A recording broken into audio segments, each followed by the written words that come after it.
So selection sort.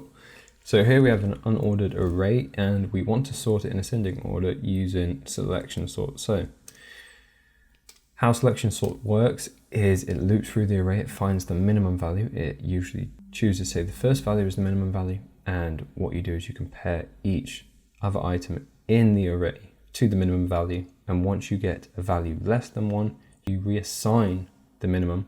So say we loop through this array, this is going to be reassigned as the new minimum, and then at the end, once you've checked all of the values in the array, you then flip those values, and then it does this over and over again until the array is sorted. So let's run through an example. So let's run through this one.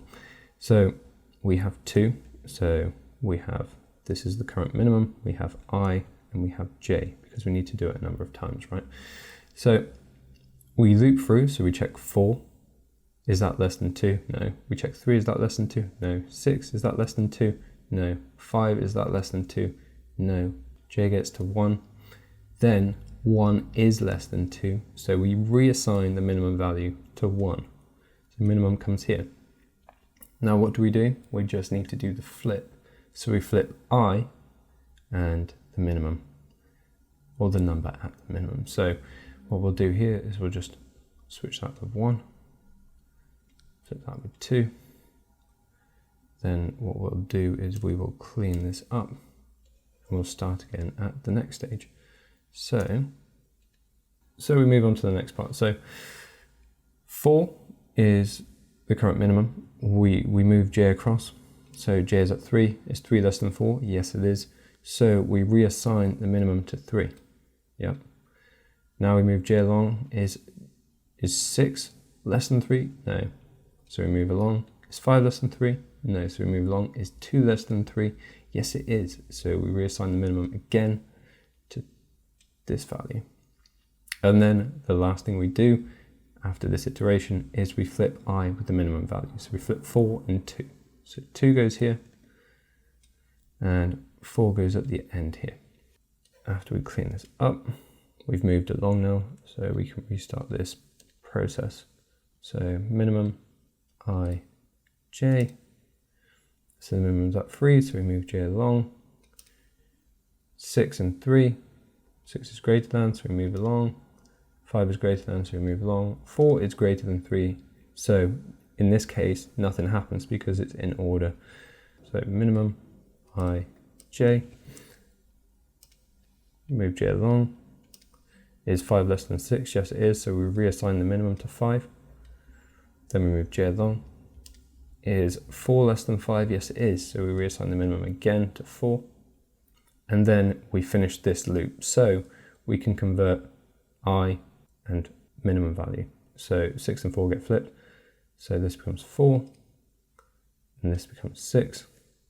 And then the process repeats again and again. And as you can see, we'll start here. So we'll start here.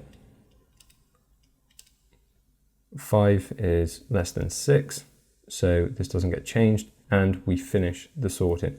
So as you can see, we've got 1, 2, 3, 4, 5, 6. So if we jump into the code, just to see how it's implemented.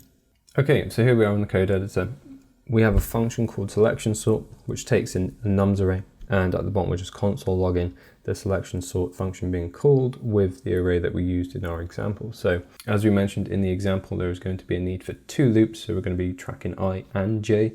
And we also need to track the minimum index. So let's write that out. So the first one is starting at position 0, I is less than nums.length minus 1. We say minus 1 because we do not want to be including the last value in this. We'll be doing that with j.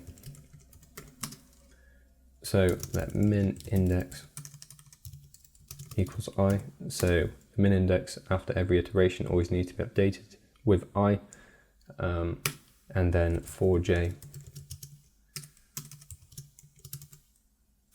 j is I plus 1, because we always want the next value after I to compare to, and then j goes up to and including the last value. So now we need to check the current value and check to see if it's less than the number at the minimum index. And then if it is, then reallocate the minimum index.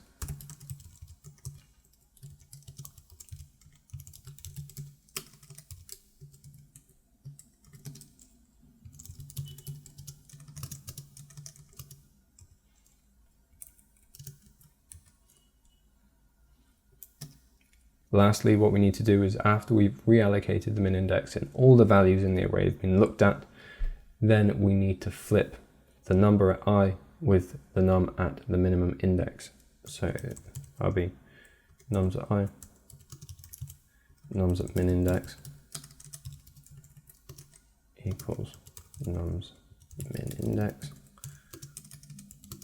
nums at I.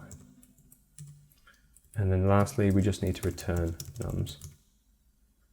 And there we go. We have a sorted array using selection sort.